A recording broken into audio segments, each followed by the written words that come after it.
Lesson 5.4, parameters for binomial distribution.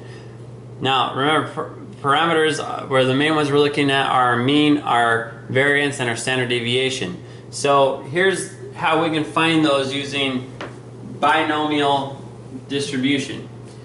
The mu, or the mean, is just n times p, the number of trials times the probability. That's our expected value, right guys?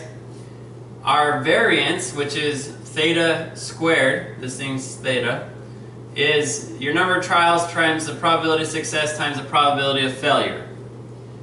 And our standard deviations is the square root of the variance, so the square root of n times p times q. Okay, so McDonald's has a 95% recognition rate. 12 adults are selected. Find the mean and the standard deviation of those that recognize McDonald's. I think there's probably a higher percentage than 0.9 or 95%, but anyway, so the probability of success, since it's 95%, p is going to equal 0.95. There were 12 people in the trial, so n is 12. The probability of failure then would be 1 minus 0.95, which would be 0.05% chance of failure, okay, or probability of failure. So there's my Q. So we're going to find, I'm only concerned about finding the mean and the standard deviations. This right here, I'm already kind of finding anyway when I plug it into standard deviation. So n times p, mu is going to equal 12 times 0.95. When you plug that into a calculator and you solve it, your mean then, or your expected value, is going to be 11.4. We're going to talk about that in just a second.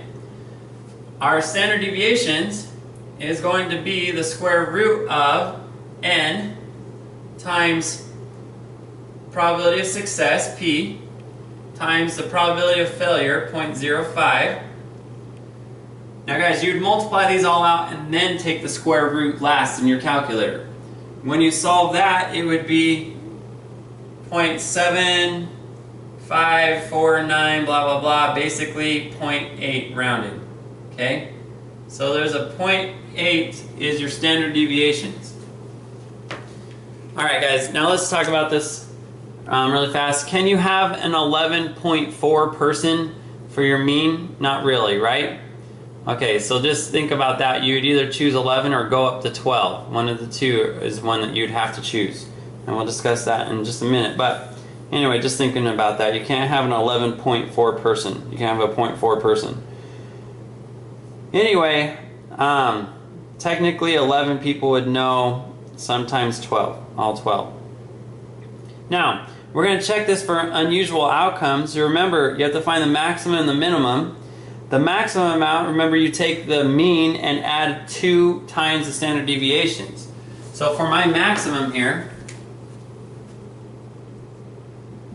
our mean is 11.4, and then we're going to add to that 2 times the standard deviation, which is 0.8.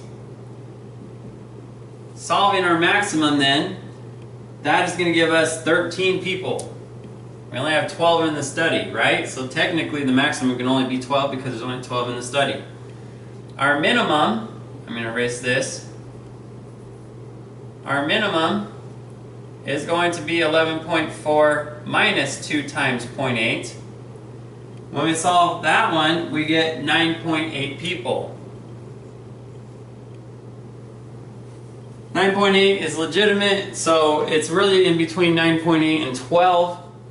Alright, so since we have 12 people in the study, does 12 fall in between 9.8 and 13? Yes, it does. So this is not unusual. It's not unusual that 11.4 would know. Okay, it's not unusual. Alright, in the gender selection trials, you'll remember that one. We had 945 births. So 945 births, in which 879 of them were females.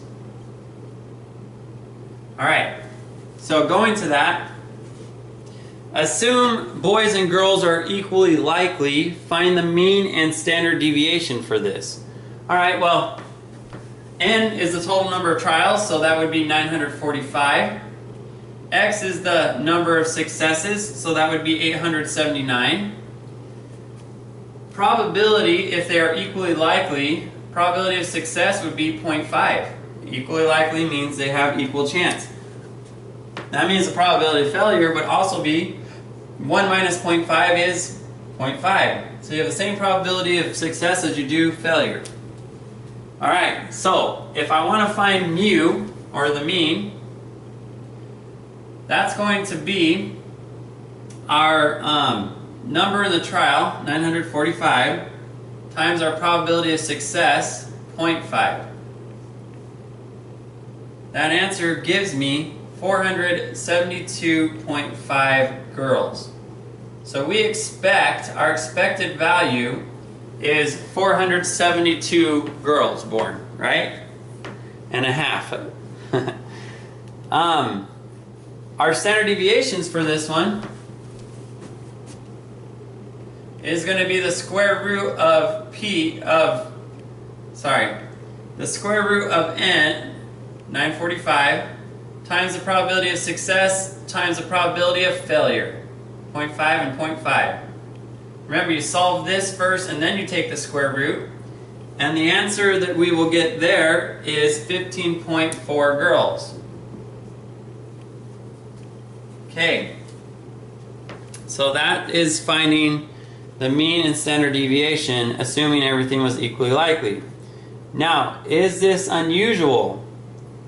So let's find our maximum. That's the mean, 472.5, plus 2 times our standard deviations, 15.4. You multiply first and then add. So multiply first and then add, you get 441.7. Our minimum amount is going to be the same, 472.5 minus 2 times 15.4. The only difference in these two is the plus and the minus. That answer gives you 503.3. That means if it's within the range of 503... Sorry, I just messed. I wrote my answers backward. This one's 503. That wouldn't even make sense, would it? 503.3 and 441.7. Okay. A little bit difficult sometimes keeping track of my notes and talking to you guys at the same time. Anyway, it would have to fall within 441.7 and 503.3. Since we had 878 females born, that is not in between these two numbers, so this is unusually high, right? It's unusually high. Alright, that's it for that lesson.